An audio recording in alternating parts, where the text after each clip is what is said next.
Good morning, grade 11s.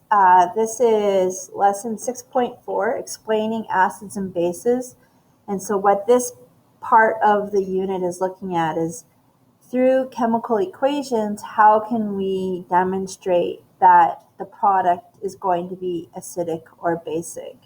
The first thing we need to look at is dissociation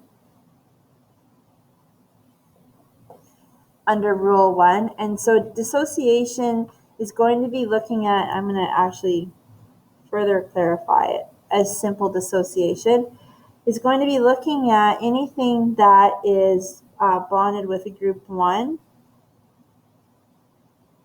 or group 2 cations and any group 7 anions or group 17 that we're used to seeing. 7 is kind of a weird way of calling it. So we're going to be looking at these components here in group 1, group 2, and then way over here we're going to modify this to say group 17. Right here, group 17, any fluoride, chloride, bromide, iodide, or astatine. If the substance is a non-metal oxide,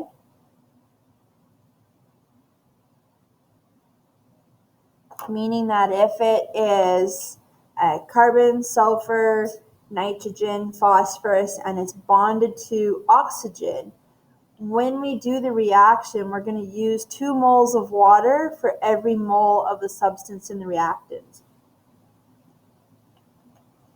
So that will look like they're just saying that when we set up our equation, that we look at using 2 moles of of water. The second piece of evidence that we're going to look at is, do we have indicators that are telling us that there was a change from acid to base or base to acid? Is there a litmus paper that went red or went blue? What is the evidence there that is telling us that that solution is acidic? Or what is that solution that is basic? If the solution is acidic, you're going to have hydronium ions present. That is the definition. And if the solution is basic, hydroxides are going to be present. So if we're looking at a standard HCl,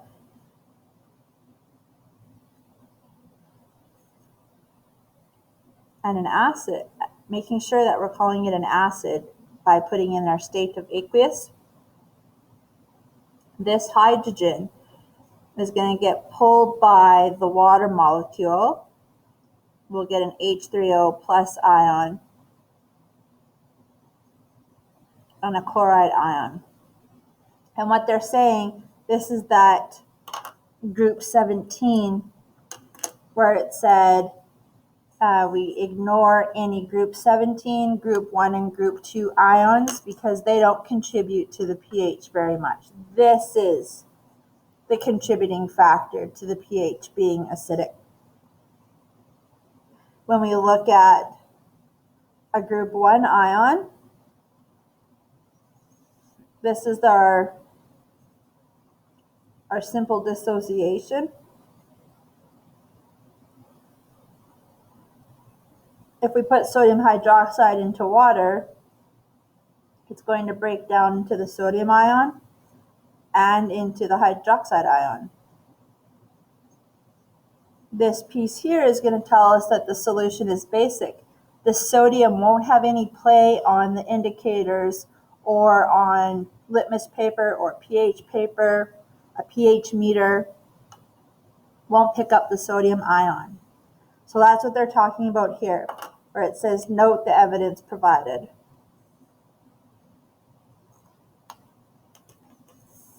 The third rule that we look at when we're explaining, so the first one, we're going to do a simple dissociation.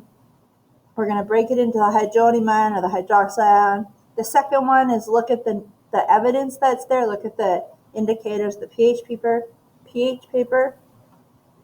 The third one is complete the other product by determining the combination of atoms and charge required to balance the chemical equation.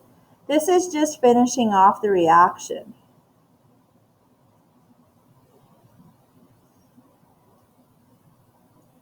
When you write it out. So the other product should always be a recognized chemical formula. It's usually a polyatomic ion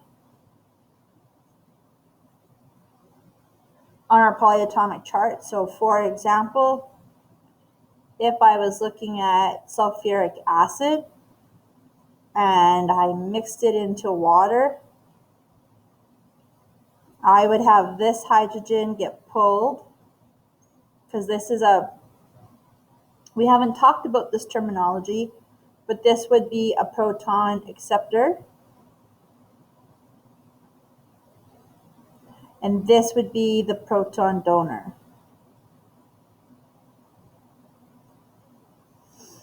And so we would have a hydronium ion,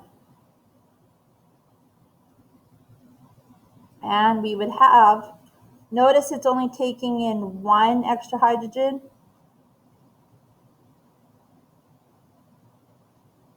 which is going to leave us with HSO4. Now, if this is balanced with two hydrogens, I'm going to have a net negative charge. And that's what it's saying. The other product should be a recognizable chemical formula, usually a polyatomic ion. The other one is, well, I'll show you in a bunch of examples. Let's look at hydroiodic acid. It's asking us to explain the acidic properties. The first one is, if it's an acid and I was to mix it with water, this would accept the proton, so hydrogen would come over here, and I would be left with an iodide ion floating around in solution, not contributing to the pH. If I was looking at sodium acetate, so sodium, and then if you look on your polyatomic table, you'll see that this is called acetate. The first step is to do a simple dissociation. So just break this apart.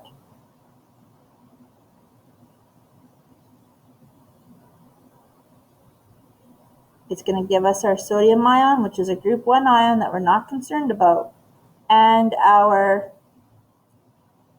CH3COO negative, because here it's balanced. If this is positive, this whole group, that whole group is the anion from the polyatomic table. Then what we would take, it says back here in our notes that we need to finish the reaction. So now all I have right now is a cation and an anion. I haven't, through a chemical equation, proven that this is an acid, or a base. This is actually asking us for a basic.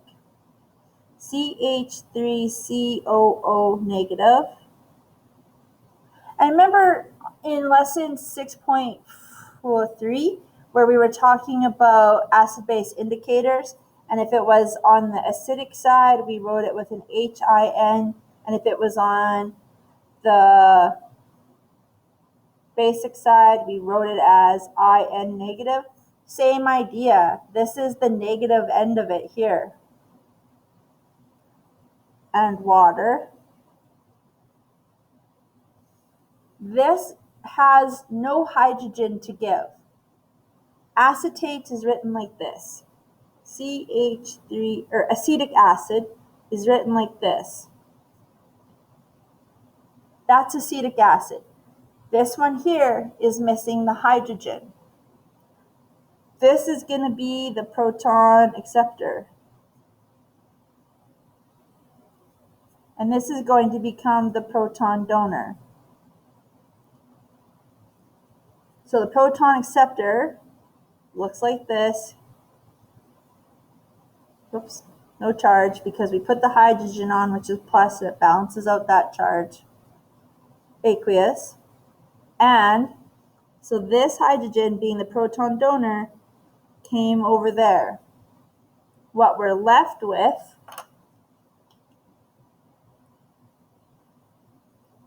is the hydroxide group.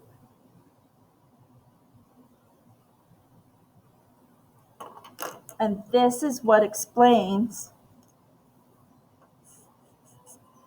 that is what explains that it's got basic properties, because there's a hydroxide ion present. And you're probably thinking, well, wait a minute, this is an acid. And you're absolutely right. This is acetic acid.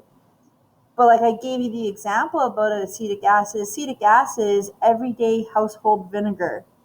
Not very strong because we are able to consume it. Same thing with citric acid and malic acid and lactic acid. We're actually able to consume those acids, so they're very, very, very weak in their acidic properties. So this one here, the hydroxide, ends up being predominant and shows us more basic properties than acidic properties. The next one is HOCl, and when we look at the periodic table and we find OCl, we see that it is called hypochlorite. So then when something ends in ITE, it becomes hypochlorous. I'm just going to write that down here.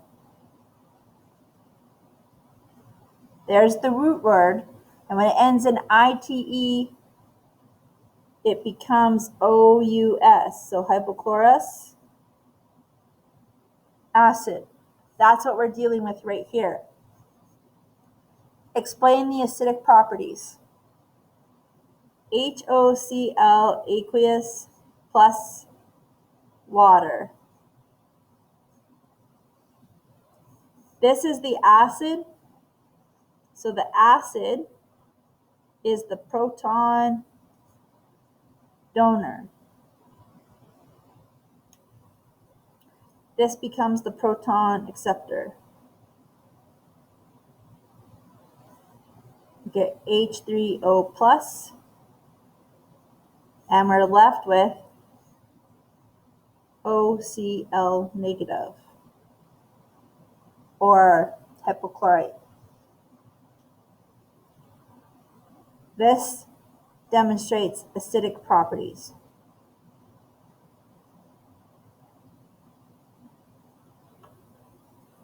Okay, let's look at some more. H3PO4. This is phosphoric acid.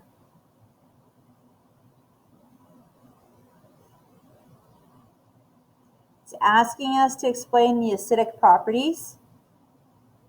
H3PO4 and water. This is going to donate the proton. This is the proton donor. This is the proton acceptor. We're going to get H3O positive. And we gave away one hydrogen. This went from 2 H's to 3 H's. So we only gave away one. H2PO4. Because we gave away one hydrogen, we're down one charge. So it has a balance of -1. This one here is asking sodium sulfate. Explain the basic properties. Again, because there's a group 1 ion in here, remember group 1, group 2, or group 17, we need to just do a simple dissociation. So we're going to break it down into the sodium ion and the sulfate ion. And then the other really key piece is that we need to make sure we balance it. So there's actually 2 sodiums in this reaction and 1 sulfate. Then what we can do is we can look at the sulfate ion, we can react it with water. This has no hydrogens to give, so then this must be the proton acceptor. making this the proton donor now. It's one of the universal properties of water. So now that we've reacted it with water, we've said that this sulfate group is going to pull the hydrogen this way. I'm going to go HSO4.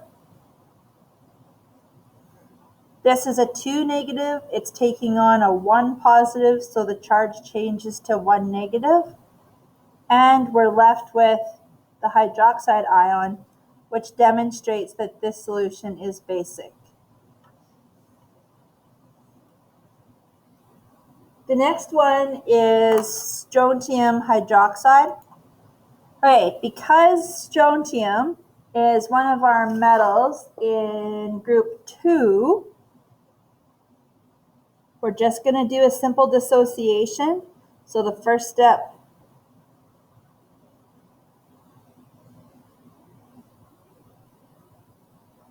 is a simple dissociation, which means it's going to break down into the strontium ion and into the hydroxide ion. And we need to remember that there's 2 on this side, so we must have 2 on this side. We have to keep our reactions balanced. Even if we're leaving things in ionic state, we have to keep them balanced.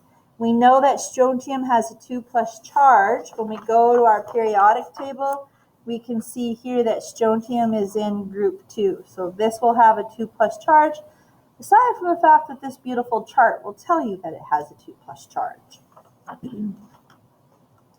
And that's it. We end up with a hydroxide. Because remember, we're always looking at, is there a hydronium ion or is there a hydroxide ion? Those are the 2 end pieces that we're waiting for.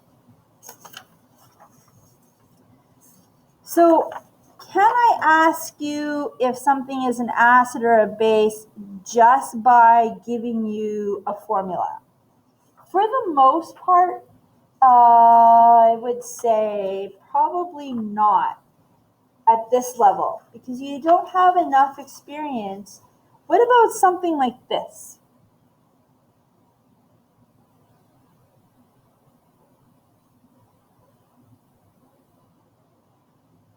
This is, if we look on our polyatomic tables and we look for HPO4, we can see that this is hydrogen phosphate. So this compound here is sodium hydrogen phosphate. We're going to add it to water. And we know that the first rule is simple dissociation. So it's going to break down into the sodium ion and into the hydrogen phosphate ion. Now we've taken away 1 sodium charge. We've taken away 2 of the sodiums, so we must have a -2 charge left over. The reason you can't predict this one, is it going to be acidic, is it going to be basic, is it going to be neutral, is because this will happen. HPO4, 2- plus hydroxide ion, or water I should say, sorry, is going to be either a proton donor, in which we see H3O plus and PO4 3-, or we're going to see HPO4 2- and water, and this all of a sudden becomes the proton acceptor. Because we have a 2 negative charge, this isn't filled up. We're actually going to have,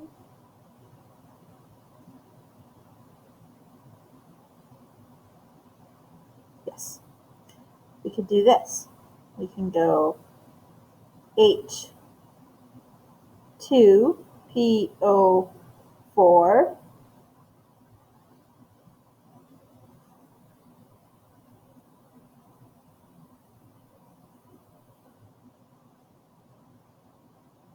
minus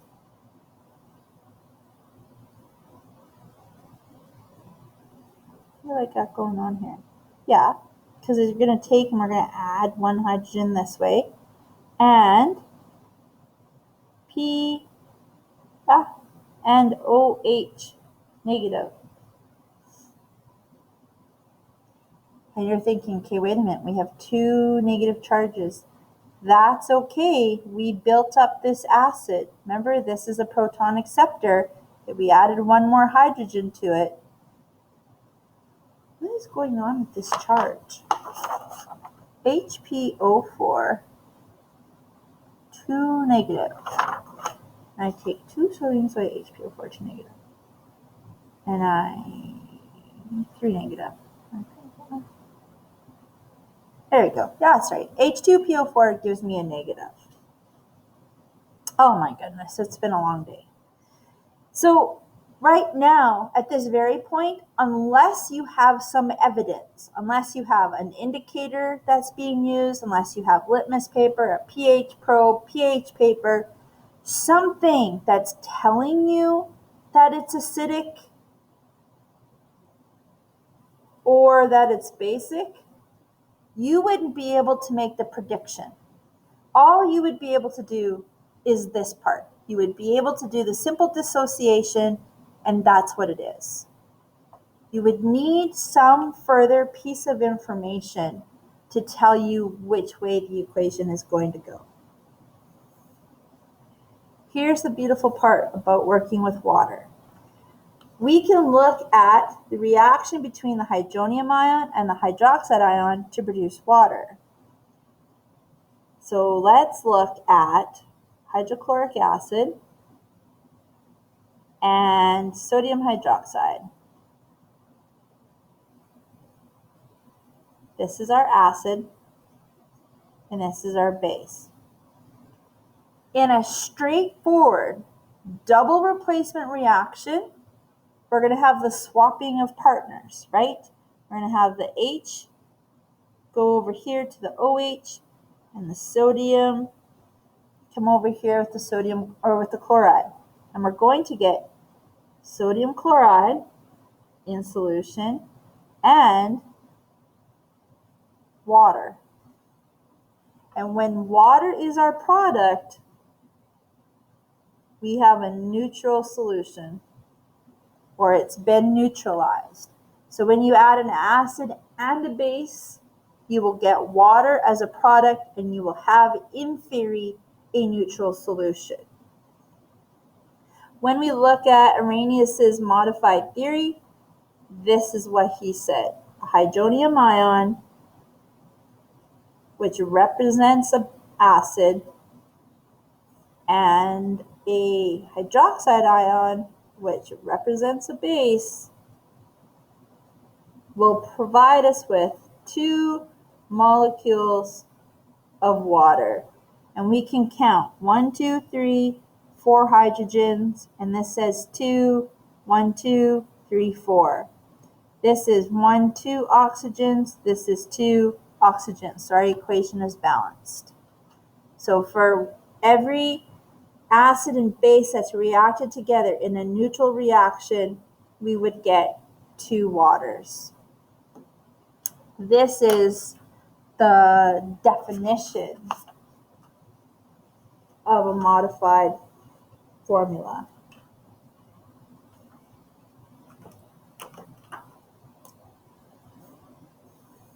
This is very important to understand.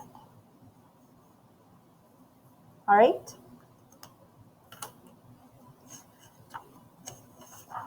Let's look at the summary.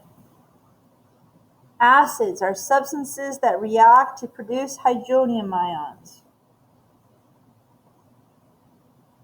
And by produce, it means it's on the right side of the equation. Most bases are substances that react with water to produce hydroxide ions. And when we see the words to produce, it means that it's on the right side of the arrow.